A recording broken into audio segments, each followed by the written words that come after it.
nitaihifadhi, nitailinda na kuitetea katiba ya Kenya kwa mujibu wa sheria iliyowekwa.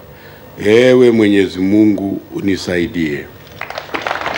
Against a dense atmosphere of wrongdoing, Mwai Kibaki hurriedly swore himself president at an event that competed with a fast-setting nightfall. Events followed in quick succession. You and I know what has happened in the last election. Where ODM had won, we did not hear anybody complaining. If you doubt us, you know where to go.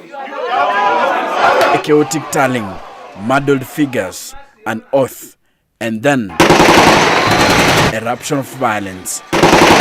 It was quite clear that there was interference by the state. Former Cabinet Minister Franklin Bate was with Raila Odinga during the tallying and after the announcement of the results. Yeah, that Kivuitu man, the one who was saying the results are being cooked somewhere. And he made a very good statement that the results are being cooked somewhere.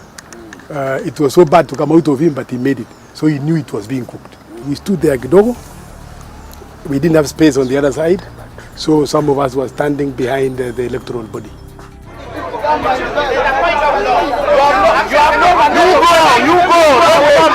Me, I was next to Kivuitu and another Ambassador Tumwa. I was sitting next to, I was standing behind the two. I was telling, whispering to Chuck Tumwa, you are a fine man. Give us fine results. Even if the fine results are us losing, so long as they are fine. And we knew what was going on. They were determined. They knew they've lost. They knew they will use the exercise of the police and they will shut us down. Then all of a sudden, 2 columns of GSU started coming from my right and then doing a funnel. And then the electoral body officials, members, commissioners, were beckoned to stand up. And then they were told to walk. Then they walked through the 2 lines. One line on this side, another line on this side. They walked through. And they were escorted as such up to the upper room. After that was done, we were told to vacate KICC. And they were ready to beat us up. So we vacated. We have had so many conspiracies and plans of how to finish our leaders. So in our understanding, we were more concerned and worried about our presidential candidate. Lights were switched off at the KICC, and what followed was the shutdown of independent broadcasters. The chairman of the then Electoral Commission, ECK, the late Samuel Kivuitu, was escorted by state police to State House, where then Chief Justice Evans Gisheru had already been summoned to conduct the sunset rituals.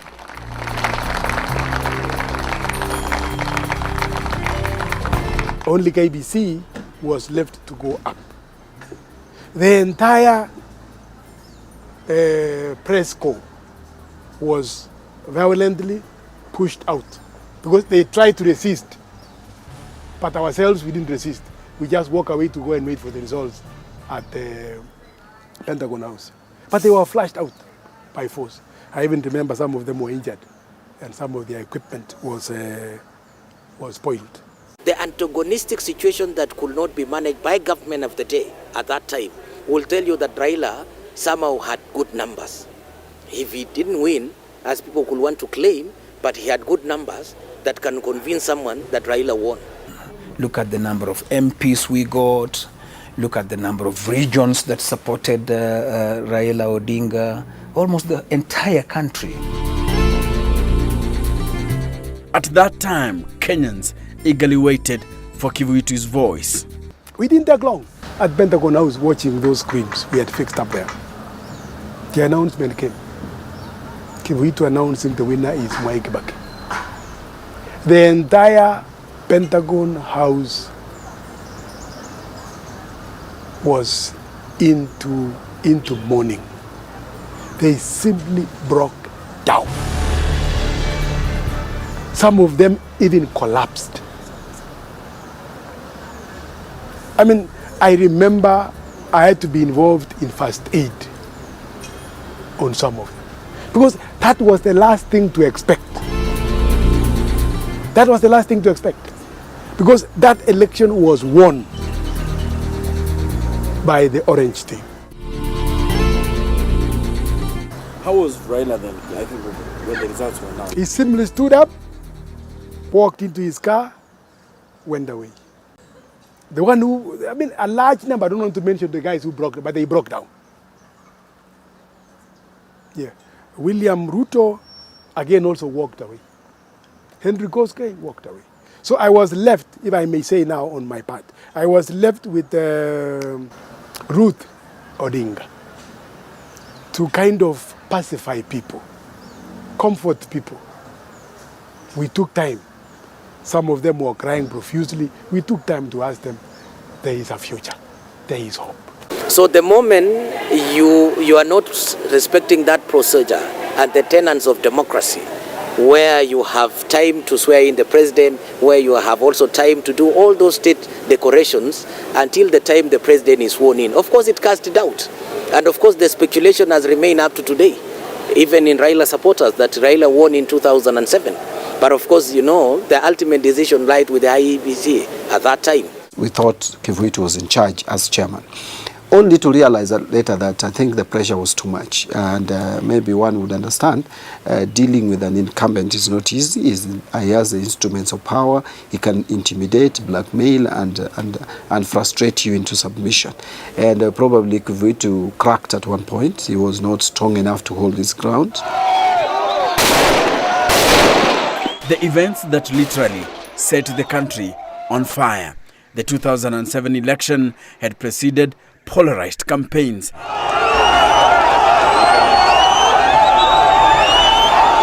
that projected President Mwai Kibaki headed for a big loss after losing large parts of the country that had propelled him to the House on the Hill 5 years earlier.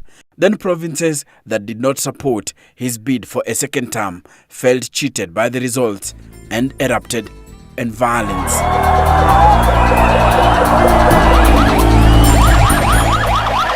Disagreements between Odinga and Mwai Kibaki started immediately. The former Odinga MP was elected Kenya's third president, and the NAG government formed in 2003.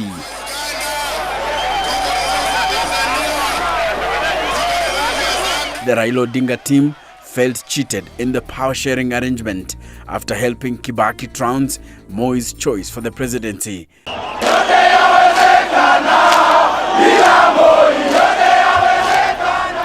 The MOU was very clear, and I was in that night discussion where who will become the prime minister. And there was a fight between Saitoti and Raila Odinga. Yes. And it was so bad until Raila Odinga gave up and said, it's not about being a prime minister, it's about getting Moi out. And because that was the rallying call, everybody submitted to Raila Odinga being the nominee of LDP to be the prime minister. That secret deal was there. Now, the mistake we did as politicians and leaders for this country is the politics of deceit. We cheat each other. Power got into the heads of some people, and they started behaving funny, you know, excluding others in decision making, not meeting the agreements that we had agreed on. Backstabbing. These are the things that is haunting the country. And that's why after Kibaki was sworn in, the gates were closed. And the gates were closed by one person called Matere Kereri, the controller of State House. These are the new operators. Nitatenda kazi zangu za urais wa Jamhuri ya Kenya. Upon assuming the presidency in 2003, Kibaki's wing transformed and departed from the pre-election pact. Instead of the coalition figureheads, the new government acquired new power bearers, a squad drawn entirely from the Mount Kenya region. It included Kiraitu Murungi, Christopher Murungaru, Matere Kereri, David Mwiraria, and Francis Mdaura. They disowned the promise after we delivered them. It's like you put a ladder for a monkey to go and climb and get the bananas. The minute he gets the bananas, he throws the ladder down.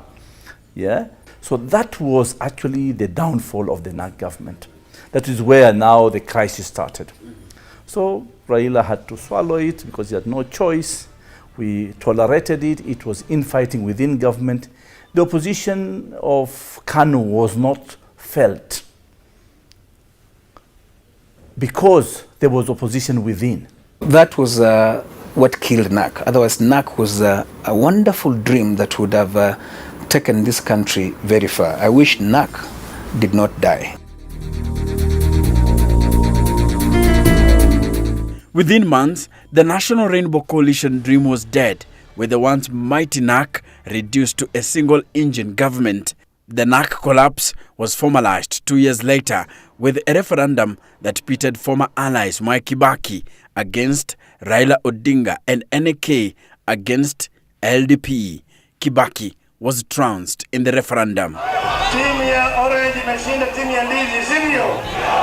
We go to a referendum again with the arrogance that the leaders had. It was just bulldozed the way they wanted it because it's government. And that's why the referendum failed. And we beat a sitting president who fired us from government immediately after the referendum. You were then? Yes, I was then an assistant minister for tourism and wildlife. And the momentum of the referendum continued beyond the referendum. That's why in 2007, ODM was formed, yeah, and ODM won the elections.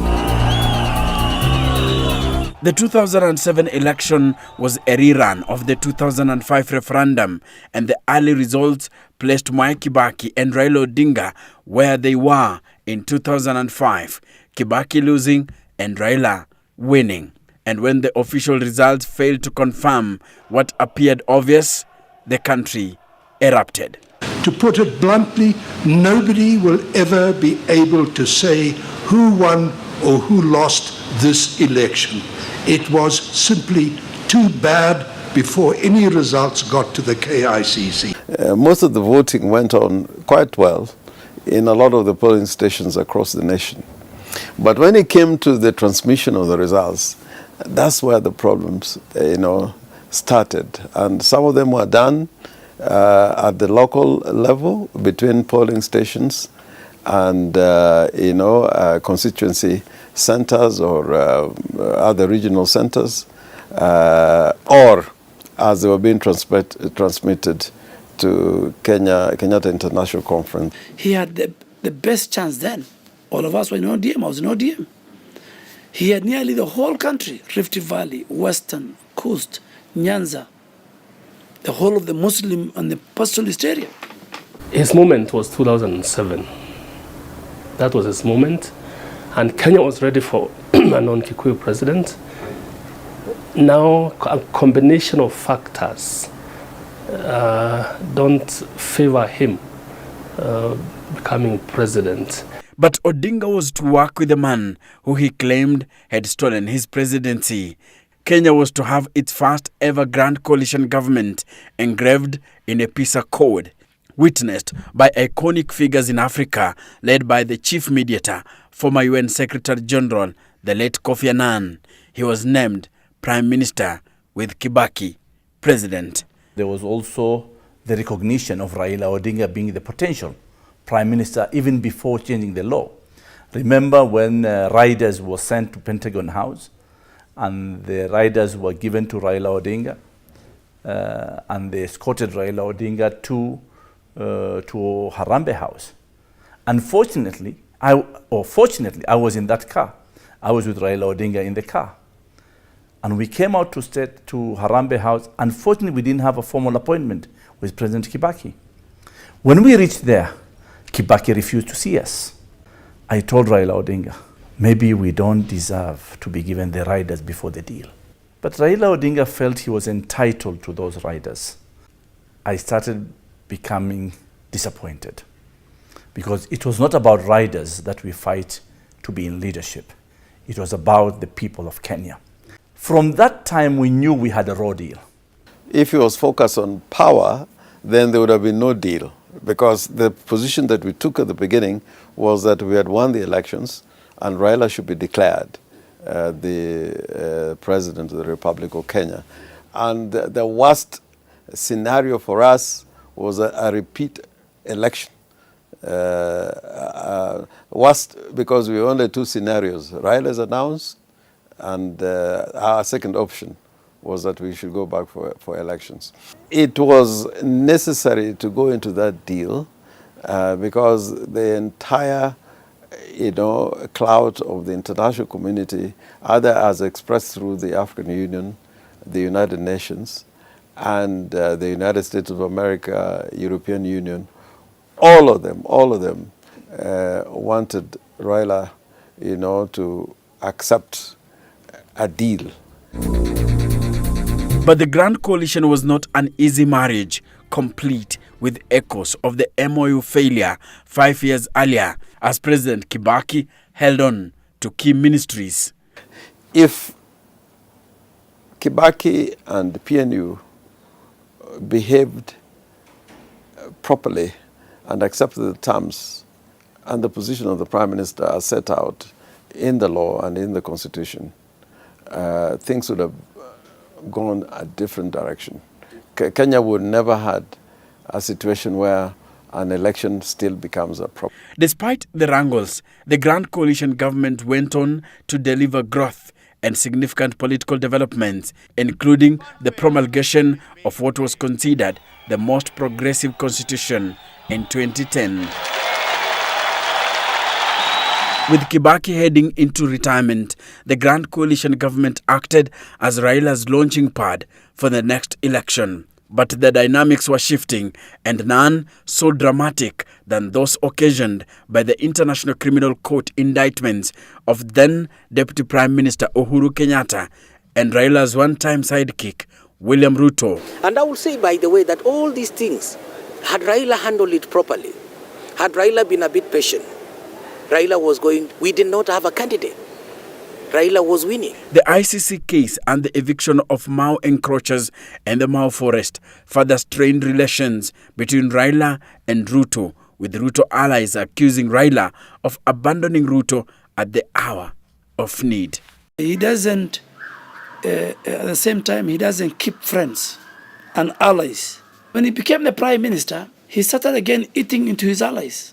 So he lost William Ruto, he lost Charity Ngilu, he lost Aden Duale, he lost Charles Keter, he lost Najib Balala, he lost Musalia Mudavadi. So again, he came back to where he was in 2002 as NDP. People join hands during elections for various reasons. Of course, the main reason is to get to power, and there are various expectations as they join different coalitions or join hands with different people. Every politician, me included, we join politics to form government. Nobody joins politics to be in the opposition. So when we joined Raila Odinga, led by William Ruto, many of us, we wanted to form government. So we got half government.